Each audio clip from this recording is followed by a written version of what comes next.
The general education at Bates is composed of three basic parts, what we call the major plus one requirement, the three writing courses that we call the W's, and the 5 courses in the mode of inquiry. We start from the premise that to graduate from Bates requires 32 credits. The vast majority of semester-length courses count as 1 credit. There are a few courses, for example, in dance or in music that count for a half credit, and then short-term courses count for a half credit. Let's start with the modes of inquiry. So there are 5, and we can think of these as kind of the foundational courses. The 5 areas are historical and social inquiry, quantitative and formal reasoning, analysis and critique, creative process and production, and scientific reasoning.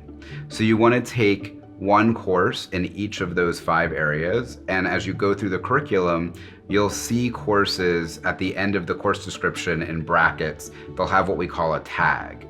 And so, for example, historical and social inquiry courses, like what I teach in politics, will have an HS designation. So as a first year, you might want to consider taking some of your courses having these designations. And the reason is because these 5 modes of inquiry are meant to give you an entry point into different ways to address or solve problems, different ways of thinking about the world, different ways of asking questions. So we can think about these modes of inquiry as kind of like the foundation. The other key class that students will take during their first year is the first year seminar. That's usually taken in the first semester of the first year, and the first year seminar also counts as the W1, one of those 3 required writing attentive courses. Some of the first year seminars are also tagged as particular modes of inquiry. So the first year seminar does, in that sense, double duty. And then as you move up, beyond the 5 modes of inquiry, this is where you get into the area of your major and then what we call the plus one. So at Bates, every student must concentrate in a particular area of study, which we call the major, but then there's also what we call the plus one requirement. The plus one can be fulfilled by double majoring. You can select a second major, or you can select a minor, or you can select what we call a general education concentration, or a GEC. There's multiple types of GECs. Usually, they're focused in one area of study. So for example, you could GEC in philosophy, and it's a 4-course cluster of philosophy courses. Alternatively, we have GECs that are interdisciplinary. So for example, I am the coordinator of the Law and Society GEC. And that is a cluster of courses that focus on the interdisciplinary area of legal studies, and it draws courses from economics, politics, history, American studies, English, sociology, so lots of different areas, all focused on the general area of law. Within the major, students will often complete a W2. So that's a writing attentive course that focuses on research design and more expansive writing, like a research paper or a research proposal. And then the last requirement is the W3, which is fulfilled by a senior thesis or a senior capstone project. So those are the sort of general areas of the general education program. Your 5 modes of inquiry, your 3 W's, and your major plus one.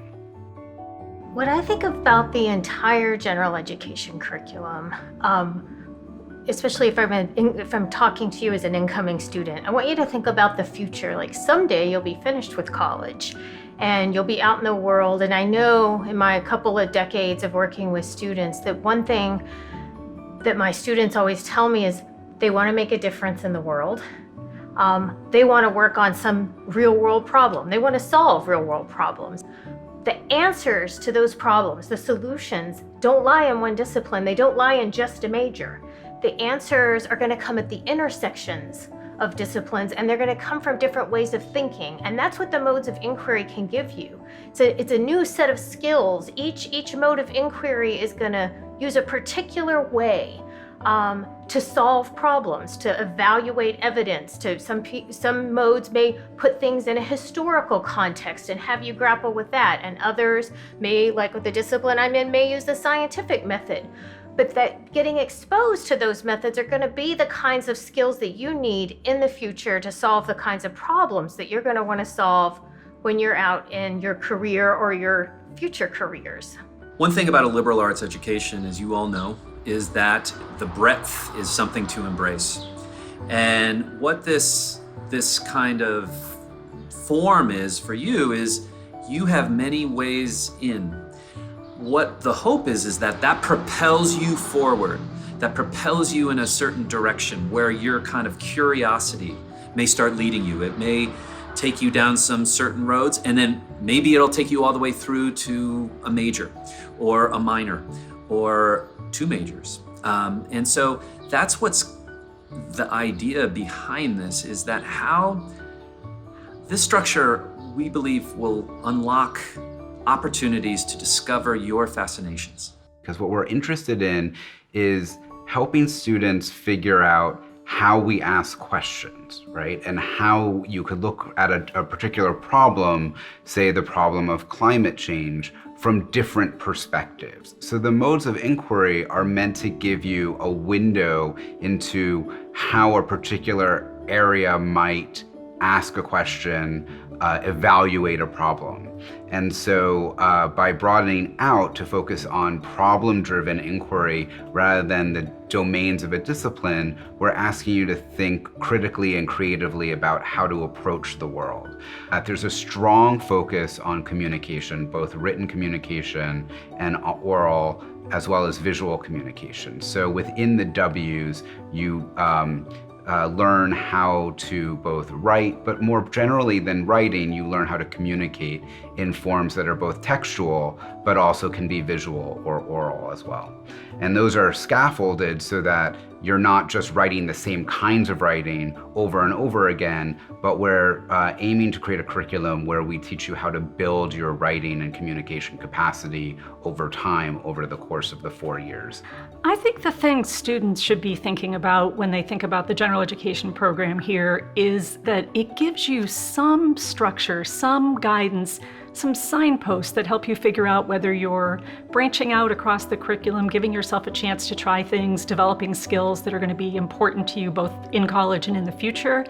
And I think it's so important for you when you get started in college to have that exploration mindset, that you may come in with something you're especially interested in, and that's great, but there may be so many things you don't know about yet, so many new ways to look at the issues that interest you the most, so many new issues you might never have had a chance to think about before, and the general education program is that encouragement to explore the curriculum.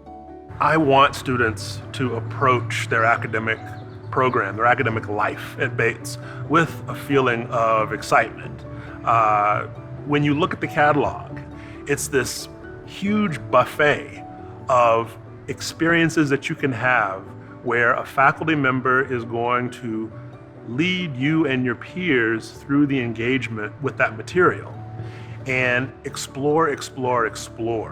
Take courses in a variety of areas because that will be an opportunity for you to discover new interests, to develop new skills, and it may lead you in unexpected directions, and that's okay too.